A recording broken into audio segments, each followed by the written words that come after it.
Fala pessoal, tudo bem? Nesta videoaula a gente vai falar sobre dois assuntos, o torque e o momento angular. Então o objetivo desta aula é introduzir as grandezas físicas torque e momento angular, que são necessárias para o estudo da dinâmica de rotações de corpos rígidos. Ok? Então vamos começar então com o torque, né? O que é o torque? O torque, também chamado de momento de força, é uma grandeza definida por esta expressão aqui. Ó. A gente vai representar o torque por esta letra grega aqui, o tau. Este vai ser o torque. O torque, então, vai ser uma definição, né? Vai ser o produto vetorial entre o vetor posição com a força aplicada. Então a gente percebe que o torque é uma grandeza física associada diretamente à força aplicada a um objeto. Então como que funciona isso? Então digamos que eu tenho aqui um objeto com uma forma arbitrária. Vou desenhar aqui o objeto. E neste objeto, a gente aplica uma força F. Então, vou colocar aqui a força F.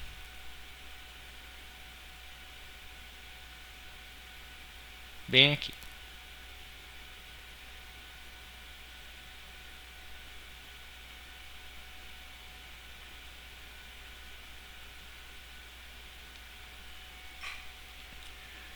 Bom, este é um corpo rígido. Ele possui então todas as características do corpo rígido, ele não se deforma, possui massa constante e a gente está analisando aqui o movimento dele, né, seguindo dentro do contexto do movimento plano geral, ok? Então, genericamente falando, uma força aplicada a um objeto, a gente pode descobrir pela segunda lei de Newton a aceleração de um ponto específico desse corpo rígido, né? Então, se a gente souber aqui a localização do centro de massa do corpo rígido, digamos aqui nesse ponto rosa aqui, ó, eu vou indicar pelo ponto G. Então a gente sabe que pela segunda lei de Newton eu tenho que a força aplicada em um corpo rígido é igual à massa deste corpo rígido vezes a aceleração de um ponto específico do corpo rígido, ou a aceleração do centro de massa dele. Ok? Isso aqui vale independentemente do ponto de aplicação dessa força F. Então, se eu pegar essa força F e aplicar em um outro ponto do corpo rígido, vamos pegar outro ponto do corpo rígido aqui, ó. Vamos aplicar essa força F aqui, ó, agora. A aceleração do centro de massa do corpo rígido vai ser rigorosamente a mesma, né? E o que mudou, né, no movimento desse corpo rígido? Bom, o movimento de translação nada mudou. A aceleração do centro de massa dele continua sendo F sobre m. Então, o torque ele é justamente essa grandeza física necessária para a gente analisar o outro grau de liberdade, o outro tipo de movimento do corpo rígido, que é o movimento de rotação. Então, como que funciona, né? Para uma dada força F aplicada, vou colocar aqui essa força F em outro local aqui. Ela vai ser aplicada em outro local, tá? Para não poluir aqui, por exemplo, digamos daqui. Tá? Como que eu calculo então o torque, né? O torque vem justamente para a gente levar em consideração a localização da aplicação da força. Então eu tenho aqui, eu tenho o vetor R. O vetor R vai me indicar a posição do ponto de aplicação. Como que funciona essa localização, né? Ele funciona através de um vetor posição R. Então, o vetor posição R vai ser justamente o vetor posição que indica a localização deste ponto aqui. Eu vou colocar esse ponto aqui, ó, este ponto aqui em rosa aqui, ó, também. Ok? Bom, mas para a gente definir uma posição de qualquer ponto no espaço, a gente precisa necessariamente ter um sistema de coordenadas descrevendo esse sistema. Então, vamos colocar um sistema de coordenadas, né? Todo problema de dinâmica, uma boa resolução de um problema de dinâmica começa com a escolha de um sistema de coordenadas. Então, eu vou colocar aqui, vamos supor que o sistema de coordenadas seja tem a direção usual, ok? Eu vou colocar a direção x aqui orientada para a horizontal e a direção y orientada na vertical. E o cruzamento desses dois eixos vai ser a origem do meu sistema de coordenadas. Então, quem que é o meu vetor R? Se o vetor R ele indica a posição do ponto de aplicação, quem que vai ser o vetor R no desenho? Então, pausem o vídeo e tentem determinar no desenho quem seria esse vetor R. O vetor R vai ser este aqui, ó. Vai ser um vetor indicado aqui com a sua base na origem do sistema de coordenadas, e a ponta desse vetor vai estar justamente na posição em que a força foi aplicada. Este vai ser o meu R.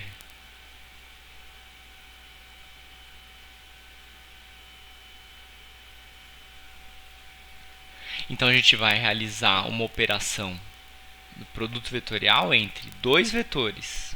O vetor R, que indica a posição do ponto de aplicação, e o vetor F, que é a força. Consequentemente, o torque também vai ser uma grandeza vetorial. Eu estou fazendo uma operação entre dois vetores, né, o produto vetorial, vai me dar como resultado um vetor também. Vamos falar um pouco mais sobre esse vetor, né, o vetor torque. Então, eu tenho aqui no movimento plano geral, o ponto de aplicação da força, de uma determinada força, ele vai ter componentes x e y, né? Ele vai estar localizado em um plano xy. A força F também vai estar orientada no plano xy. Eu não tenho a possibilidade de aplicar uma força com componente na direção z. Se isso acontecer, eu vou sair da minha condição de movimento plano geral. Então, se eu tenho um vetor com componentes x e y, fazendo o produto vetorial com outro vetor no plano xy, qual que vai ser a direção do torque? Então, como produto vetorial, ele indica, né, a direção do produto vetorial indica um vetor ortogonal aos dois vetores envolvidos no produto, o torque vai estar orientado na direção z. Ok? Então, o torque, então uma característica do torque vai ser que o torque, eu vou indicar aqui, né? Torque sempre orientado na direção z. Lembrando, né, para o movimento plano geral. Então, a gente tem que se preocupar apenas com o sinal de tal, né? Além do módulo do tal, do torque, ou do momento de força, a gente precisa se preocupar também com o sinal, né? Ele pode ser tanto na direção mais z quanto na direção menos z. Se por acaso eu tiver várias forças sendo aplicadas no objeto, no corpo rígido, né? Então eu vou ter um torque para cada força aplicada. Então, o torque resultante vai ser o somatório dos torques aplicados, né? Então, eu tenho aqui, né, o torque, eu vou indicar aqui por torque resultante, vai ser somatório de todos os torques. E isso vai ser igual a RI vetor FI. Então, o torque é uma grandeza aditiva. Qual que vai ser a unidade do torque? Unidade do torque no sistema internacional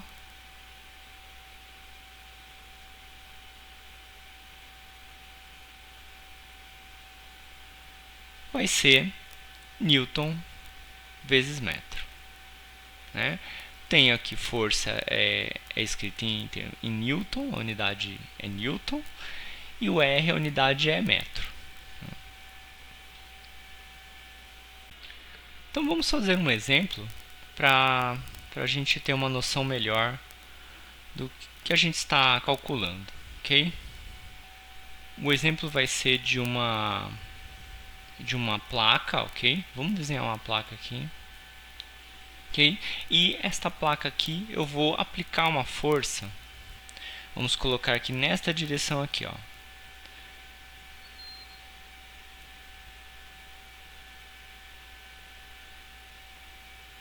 Então essa força aqui ela tem intensidade de 100 newtons, tá?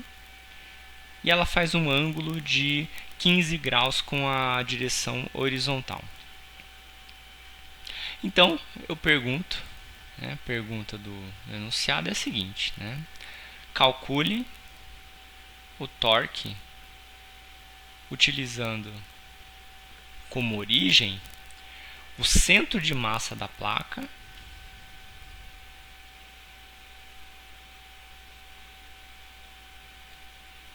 e o ponto A. Tá? Então vou colocar os dados do problema. O centro de massa da placa, eu vou considerar que a placa ela tem aqui uma distribuição uniforme de massa. Então o centro da placa está bem aqui. Tá? O ponto A é um vértice aqui, é um vértice localizado aqui, ó. Neste vértice da placa aqui, esse aqui vai ser o ponto A e aqui é o ponto G.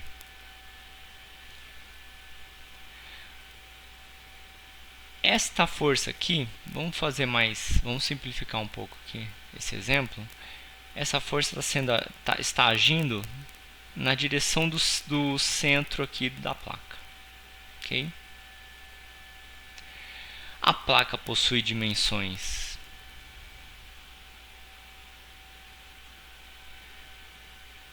aqui eu tenho 30 centímetros de comprimento e 20 centímetros de altura.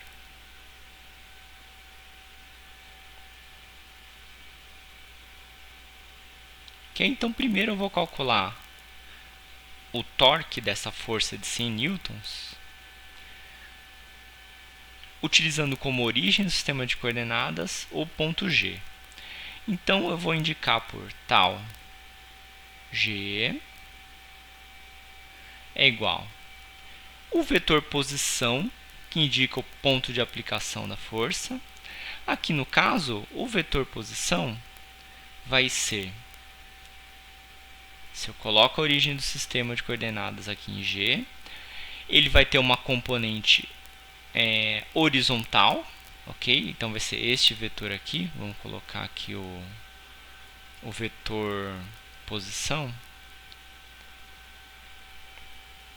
Vai ser este vetor aqui, ó. Então este vai ser o primeiro vetor. Vou chamar aqui de R1. Tal G vai ser R1 produto vetorial com F.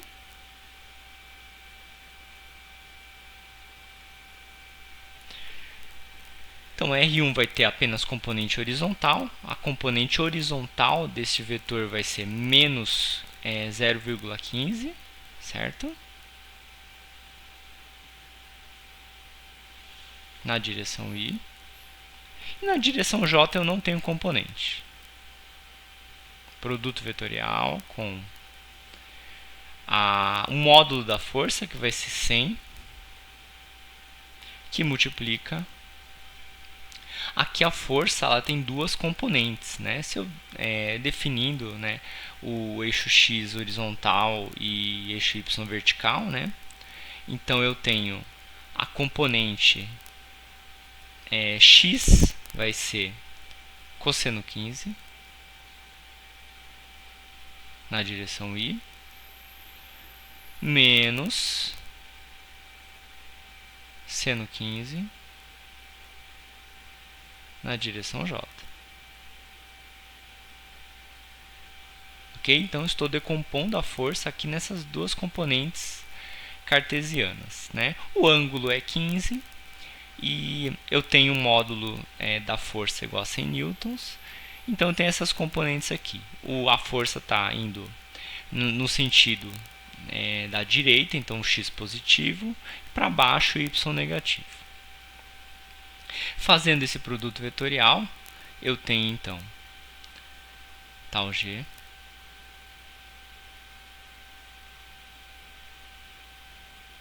é igual.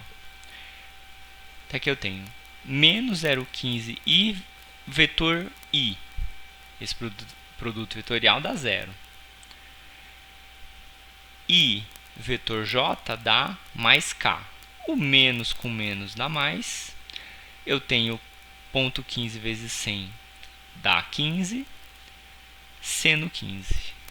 Então eu tenho aqui a resposta 15 seno 15 na direção k.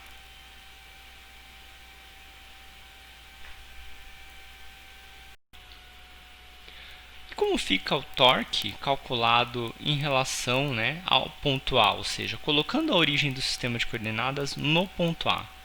Como que fica o cálculo do torque? Será que o torque vai ser o mesmo? Essa é uma boa pergunta, né? Então vamos lá. Eu vou colocar aqui então a origem em A. Então o torque, eu vou colocar torque índice A aqui, vai ser igual ao vetor posição, que indica a localização da aplicação da força, produto vetorial com F. O F vai ser o mesmo, só que o R vai ser diferente. Eu vou indicar aqui por R2, ok? R2. Quem que é R2 na figura? R2 na figura vai ser este vetor aqui, ó. Então a origem está localizada no ponto A e R2 vai ser a posição da aplicação da força. Então vai ser aqui, ó, este vetor aqui. Estou me referindo a este vetor.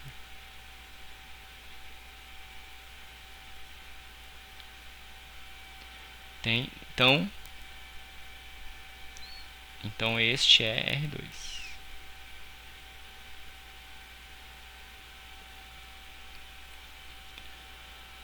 Então, como eu escrevo o vetor R2, né, colocando como origem do sistema de coordenadas o ponto A.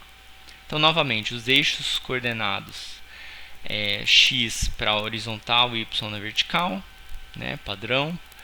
Vou escrever agora R2 em termos desses eixos. Então, R2 vai ser... Eu tenho uma componente aqui igual a menos 0,3 na direção y.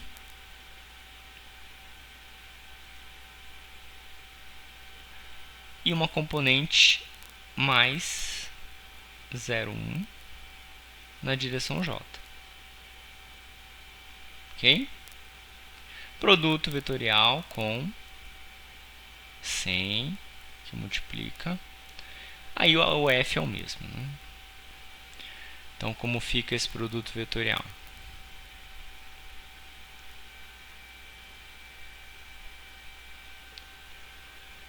Então, tenho aqui I com I dá zero, né? Estou aplicando aqui a distributiva, né? I com I, primeiro termo aqui do R com o primeiro termo de F, dá zero. primeiro termo de R com o segundo termo de F, aí não dá zero, né? Então, I com J é K, menos com menos dá mais. Então, aqui eu tenho 30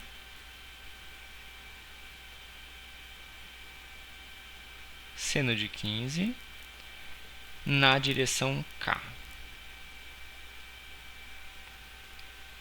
Vamos pegar o segundo termo do vetor R2. Então, 0, 1, J, produto vetorial com I. J com I, agora é menos K. Então, vai ficar 10 menos 10 cosseno 15, também na direção K.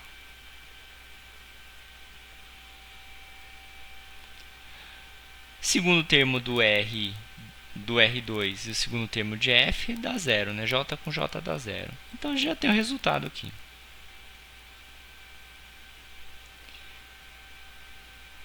Então, vai ser 30 seno de 15 menos 10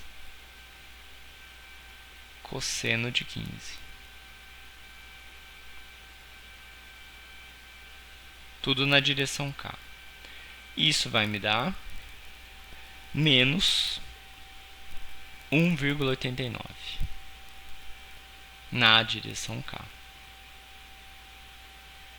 Aqui vamos colocar aqui as unidades, Newton metro. Aqui em cima, fazendo a conta, a gente chega em 13,88 positivo. Então, notem que o torque ele é bastante dependente da origem que a gente adota, né? A origem do sistema de coordenadas, então, vai afetar diretamente o valor de tal, o valor do torque ou do momento de força. No entanto, a escolha da origem não deve impactar a dinâmica do problema, tá? Então, no final, os valores do torque podem ser diferentes, mas no final o movimento vai ser descrito pela segunda lei de Newton de uma maneira transparente.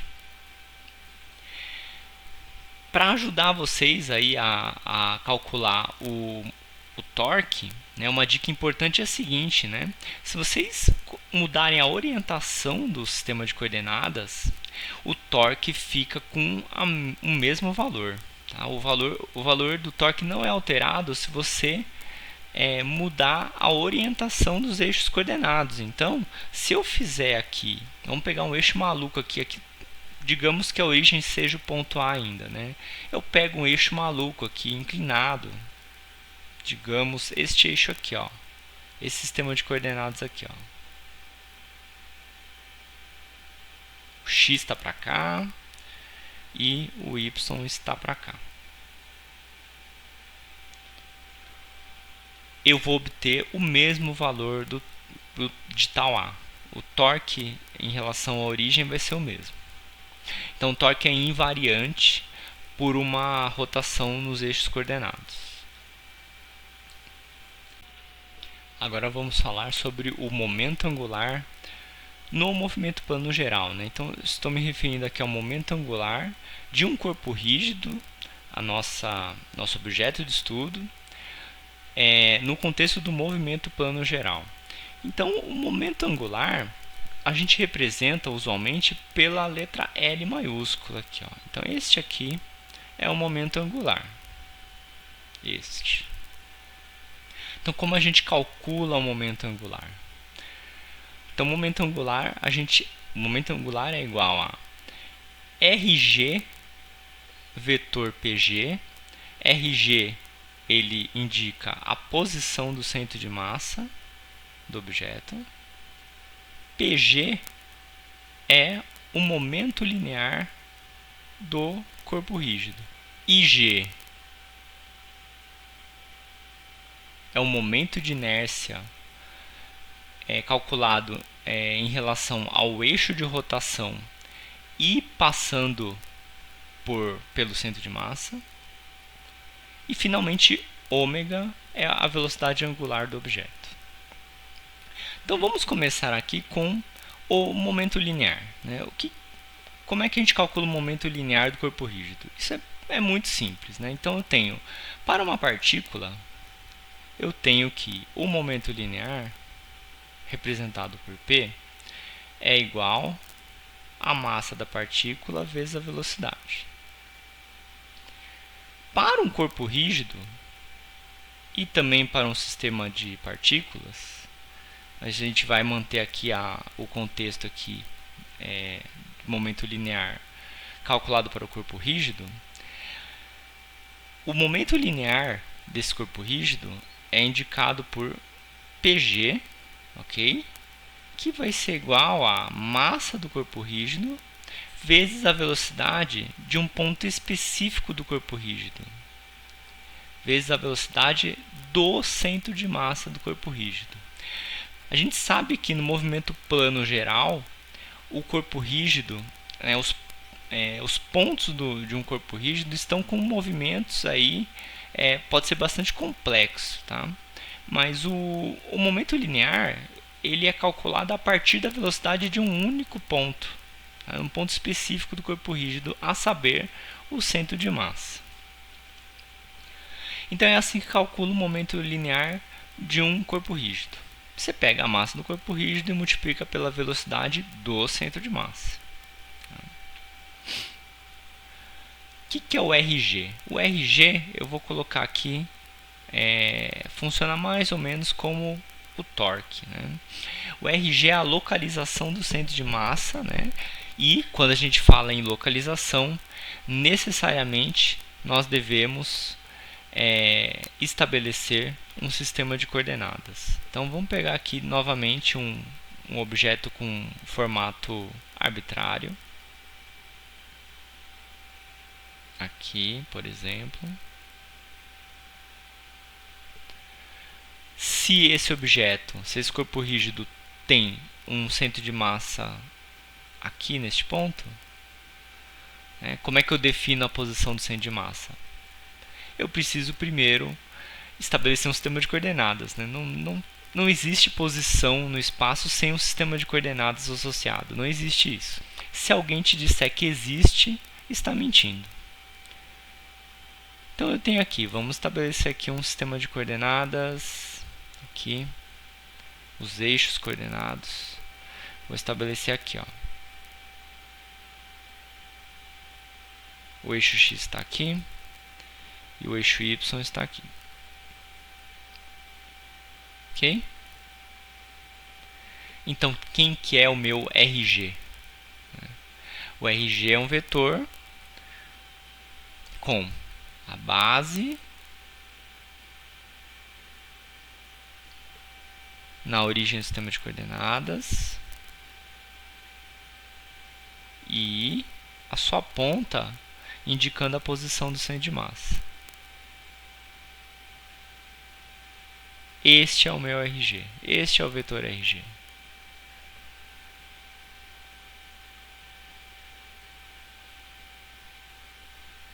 E o ponto rosa, esqueci de colocar aqui, é o ponto G, que indica o centro de massa do corpo rígido.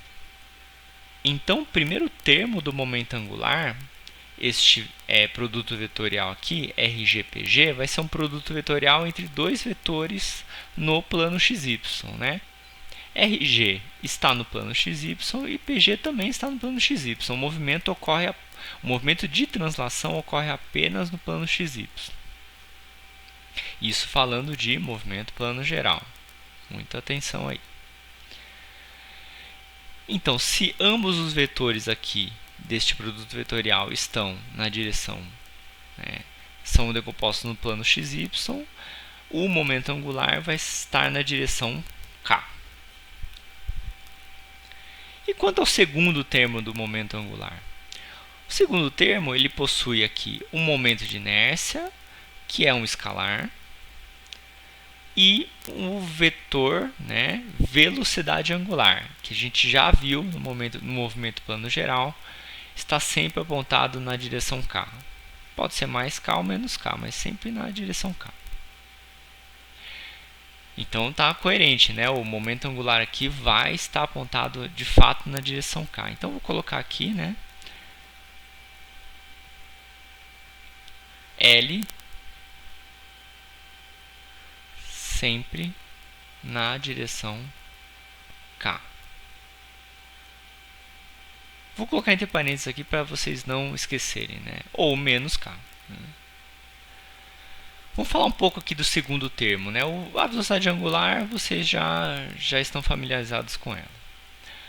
E esse G aqui, né? Esse momento de inércia em relação ao eixo de rotação, à direção de rotação, que no movimento plano geral é a direção Z, e passando pelo centro de massa. Então é um eixo, trata-se de um eixo muito específico, né? Então, quando a gente vai utilizar essa expressão aqui, né, L igual a RGPG mais IG ômega, a gente tem que lembrar que não serve qualquer momento de inércia aqui nessa expressão. Tem que ser um momento de inércia, né, calculado em relação à direção de rotação. E mais ainda, né, o eixo deve passar pelo centro de massa, necessariamente. Okay? Então, é questão de lembrar que esse G aqui, tem um índice G aqui, indica que o eixo passa pelo centro de massa. Então é um momento de inércia bem específico. Então vamos mostrar um exemplo aqui de como a gente calcula o momento angular. Vamos pegar aqui o movimento de pode ser uma barra aqui. Uma barra com distribuição de massa uniforme, ok?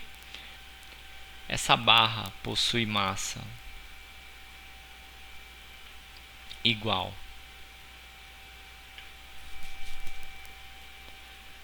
a 300 gramas.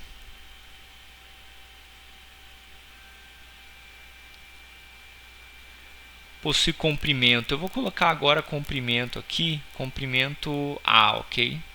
Para não confundir com o momento angular que é L. Então, o comprimento dessa barra A é igual a 20 centímetros.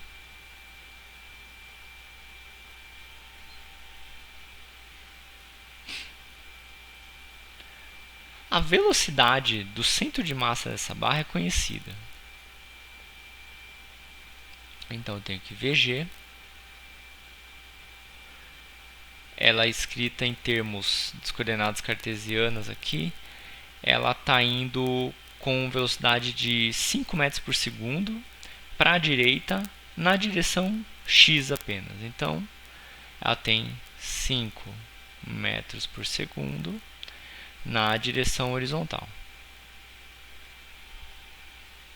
Ok? Então, o exercício aqui pede o seguinte, né? Calcule o momento angular desta barra em duas origens.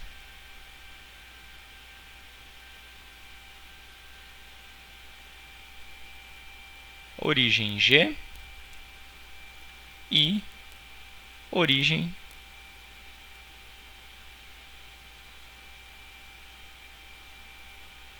no ponto B.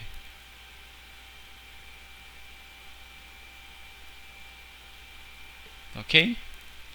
Então, vamos colocar aqui o ponto B é a extremidade de baixo aqui da barra. Ok? Esse aqui é o ponto B. E o G vai ser o ponto aqui, vai ser o centro geométrico da barra, né? A barra tem distribuição de massa uniforme. O G está aqui. Eu tenho a velocidade do centro de massa, que é igual a 5 metros por segundo para a direita. Tenho o comprimento da barra e tenho a massa da barra. Falta alguma coisa para calcular o momento angular? Ah, vocês devem estar pensando, né? Professor, se eu estou falando que é momento angular, então eu tenho que ter alguma informação sobre a velocidade angular da barra. Não é verdade, tá?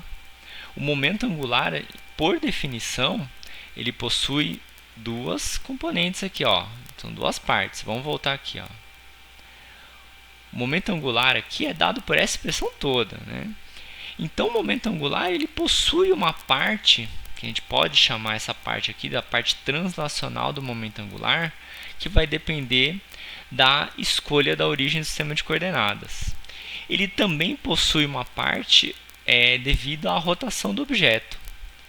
Mas um objeto pode muito bem não rotacionar e ter momento angular, ok? Então vamos voltar aqui no nosso exemplo.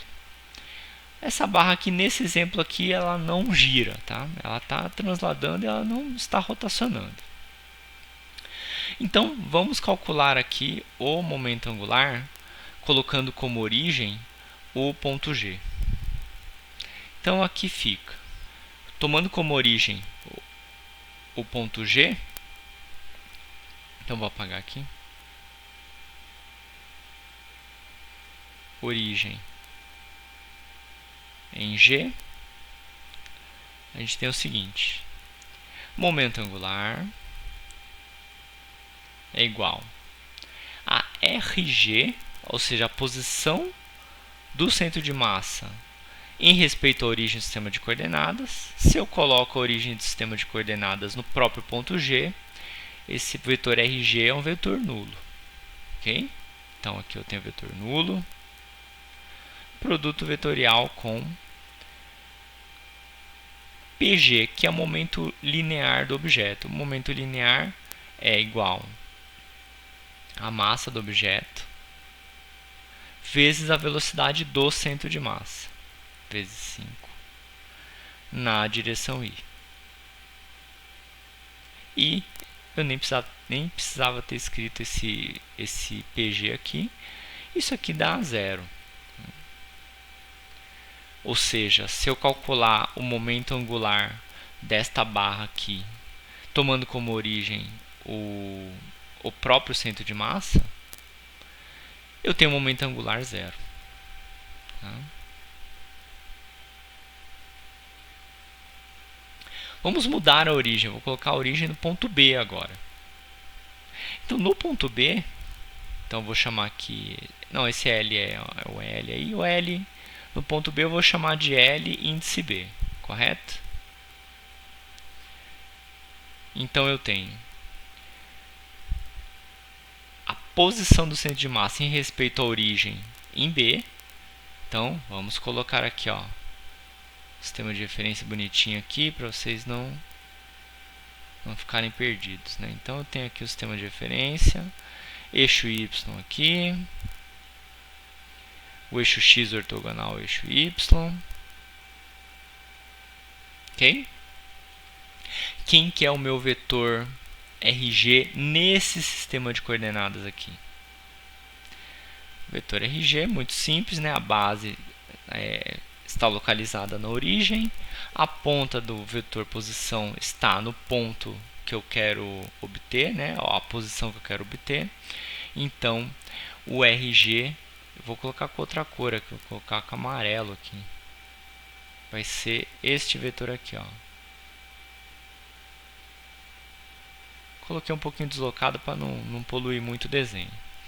Então, este aqui vai ser o meu RG no segundo item aqui do exemplo. O item B do exemplo. Então, esse é RG. Como que eu escrevo ele em termos das coordenadas x e y? RG, nesse caso, vai ser o quê? Eu vou ter o módulo do RG é a metade do comprimento, então vai ser 10 centímetros, que multiplica. Aí eu tenho que decompor em duas direções, né? Vamos supor que essa barra esteja com um ângulo, esteja fazendo um ângulo de 40 graus, ok? Da direção horizontal. Então, com ângulo de 40 graus, as componentes vão ficar o seguinte, né? Eu tenho uma componente negativa em x, que vai ser menos cosseno de 40 na direção I. E na direção J na direção Y vai ser mais seno de 40 em direção J.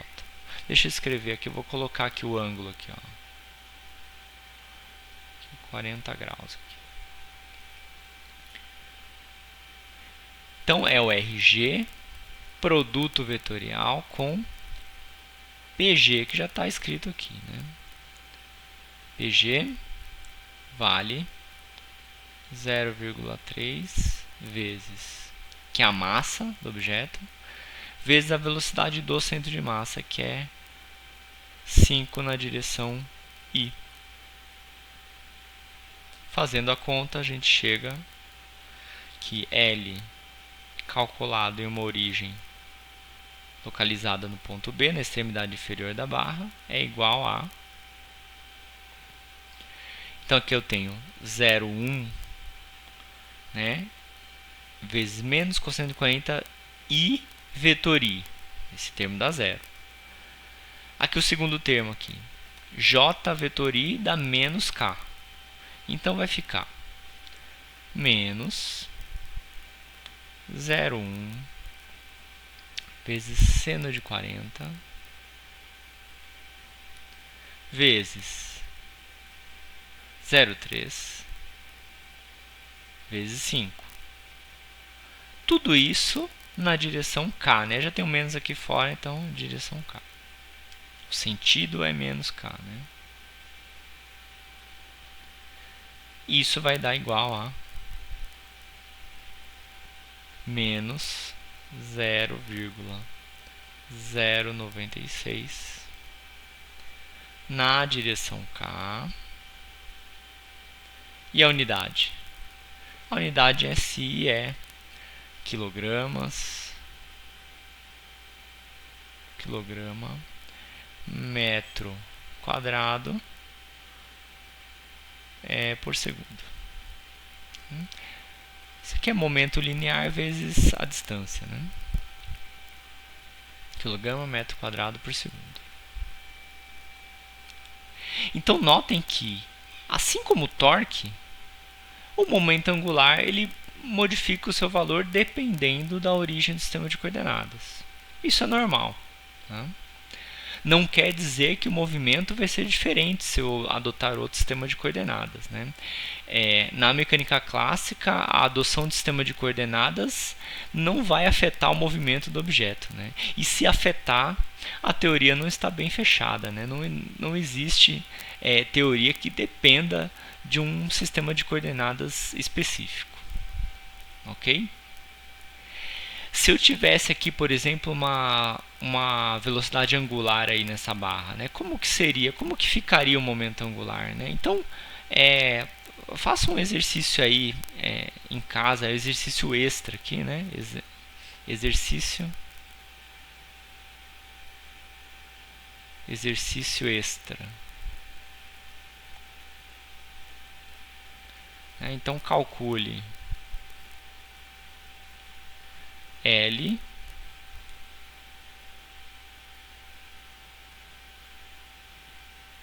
com origem no centro de massa, caso essa barra tenha velocidade angular igual a 5 radianos por segundo na direção horária. Então mantenha aí todos os dados do problema, só adicione esse movimento de rotação e calcule o momento angular para essa barra. Nas próximas aulas desse tópico dinâmica dos corpos rígidos, a gente vai ver direitinho qual que é a relação entre essas duas grandezas, o torque e o momento angular. Elas vão ser cruciais para a gente analisar o movimento de rotação de corpos rígidos. Ok? Essa aula vai ficando por aqui. Muito obrigado e até a próxima.